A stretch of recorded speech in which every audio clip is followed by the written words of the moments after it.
নমস্কার, আমি সৃজা। শীতকাল কিন্তু পড়ে গেছে। আর শীতকাল মানেই নলেন গুড়ের পায়েস হবে না, সেটা কি কখনো হতে পারে? তো সেইজন্য আমি আজকে আপনাদের সঙ্গে শেয়ার করছি আমার আজকের রাতের ডিনার।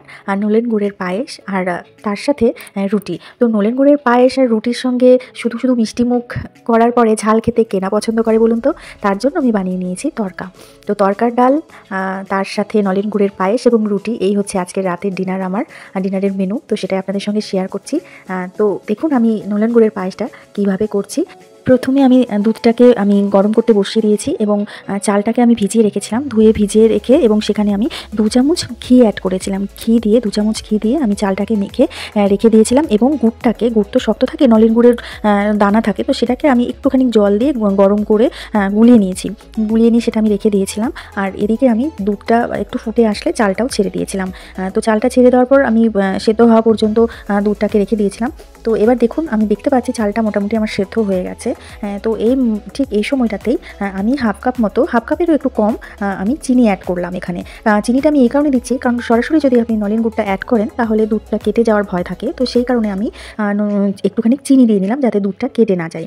এবং তারপরে কিছুক্ষণ পরে যখন একদম পুরোপুরিভাবে দেখবো যে পায়েসটা হয়ে এসেছে, দুধটা ঠিক কোন পর্যায়ে রাখবো সেই পর্যায়ে আমি ঠিক খুব ঘনও না খুব পাতলাও না, ঠিক সেই পর্যায়ে আমি গুড়টাকে অ্যাড করে দিলাম। তো এখানে কিন্তু আগে চিনিটা মাস্ট দিতেই হবে, নয়তো দুধটা কেটে যাওয়ার চান্স থাকে। তো সেই কারণে চিনিটা দেওয়া আপনারা সেই বিষয়টা একটু খেয়াল রাখবেন। তো এইভাবে আমি করে নিলাম নলেন গুড়ের পায়েসটা। তো আমার এখানে অলমোস্ট হয়ে গেছে নলেন গুড়ের পায়েস। দেখুন কালারটা কিন্তু খুব সুন্দর হয়েছে এবং খেতেও সত্যি খুবই ভালো হয়েছে। আমি একটু টেস্ট করে দেখেছি। তো আমার নলেন গুড়ের পায়েস ভীষণই ভালো লাগে। শীতকাল পড়লে আমি এই পায়েসটা খুব মিস করি এবং মিস করতে চাই না বলেই আমি এটা করে ফেলি। তো চলুন, পায়েসটা হয়ে গেছে, এবার আমি বানিয়ে নেব বিউলির ডাল, অর্থাৎ তড়কার ডাল যেটাকে বলি, সেটা বিউলির ডাল। তো সেটা বিউলির ডালটা আমি সিটি দিয়ে নিয়েছিলাম। তো একটু আধা সেদ্ধ হতেই আমি এই পর্যায়ে পেঁয়াজ রসুন অ্যাজ ইউজুয়াল যেভাবে ভেজে নেয় কষিয়ে নেয়, আমি ঠিক সেই প্রসেসেই করছি। তো আপনারা আমার সাথে থাকুন, দেখুন, আশা করি ভালো লাগবে। আর আমার আজকে রাতের ডিনারটা আপনাদের কেমন লাগলো সেটা আমাকে জানাবেন। তো আজকে রাতের ডিনারটা আপনাদের সঙ্গে শেয়ার করে আমারও ভীষণ ভালো লাগলো, আশা করি আপনাদেরও ভালো লেগেছে।